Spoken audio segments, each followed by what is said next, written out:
السلام علیکم ملګرو بیګا د یو ای ټیم نیوزیلند لا یو ډیر غټ شکست ورکړی دی یو داسې شکست ورکړی چې د شکست آی سی سی له هم سبق ورکو ځکه چې د کمزورو ټیمانو سره مطلب چې کم داسې کمزوري ټیم نو سره سیریز آی سی سی ولا هم نسکیجول کوي او ډیر ملکونه هم داسې وی چې غي مطلب یو ځان لا غرور کی وی غي داسې ټیمانو سره میچ نه کوي نیوزیلند یو ای سره دا فرست سیریز دی چې یو ای ولا یو ډیر غټ شکست ورکړی دی په ډومبني ټي 20 میچ کې چې مکمل سکور کارت تاسو سره شریک کم تاسو به هم حیران شئ چې دومره په اسانه د نیوزیلند غونډه ټیم نه یو ای میچ ګټلې دي نو ډیر ټایم نه خراب سکور کارت طرف ته راځو تاسو له سایډ په سکرین باندې ښکاري نیوزیلند کړی دي 142 رنزونه اته کلاډیان اوټ شوي دي په 20 اورونو کې کچې تاسو د نیوزیلند ټیم وګورئ نو دا دومره مطلب کمزور ټیم نه دی لکه اوس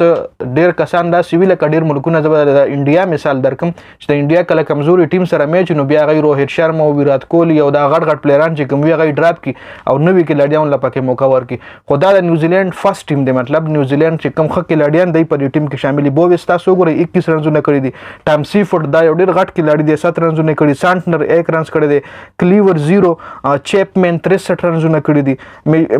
میکونچی 9 رنزونه کړی دي جیمز نیشم 21 رنزونه رویندرا 2 رنز جیمیسن 8 رنز او ټیم ساوثي 4 رنزونه کړی دي جی او بن لیسټر چې کوم دی دا وسانه بازار راغله چې د پکې بیټینګ نه راغله دا یو ای بالینګ تاسو ګورئ جواد الله د یو ای ټیم کې تاسو ګورئ نو یو ای ټیم کې پاکستانیان دي د نیپال پکې هم 2-3 کلاډیان شته د انډیا پکې کلاډیان دي او پاکستان او انډیا کلاډیان پکې زیات دي جی دا ګورئ جواد الله 4 اوور 16 2 وکټې ایان خان 4 اوور 20 3 وکټې علي نصیر 3 اوور 25 یو وکټه ظهور خان 4 اوور 35 یو وکټه محمد فراز الدین 4 اوور 37 یو وکټه او باسل حمید 1 اوور 7 رنز وکټ یو هم نشته یو ای بیټینګ تاسو ګورئ جی یو ای ډیر آوټسټینډینګ بیټینګ کړی دی 142 رنز ورپسې په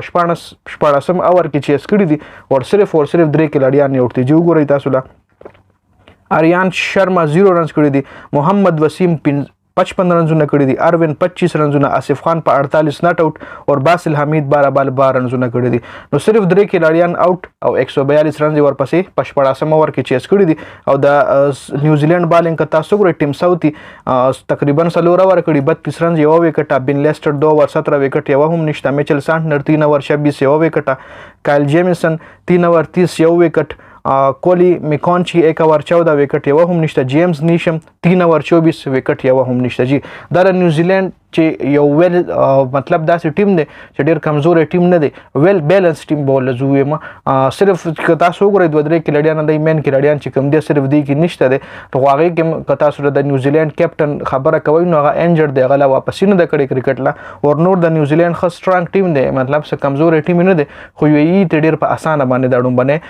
ټي 20 میچ ګټل دي ځکه اوس آی سی سی له هم پکار دی چې مطلب د داسې ټیمز میچ چې کوم دی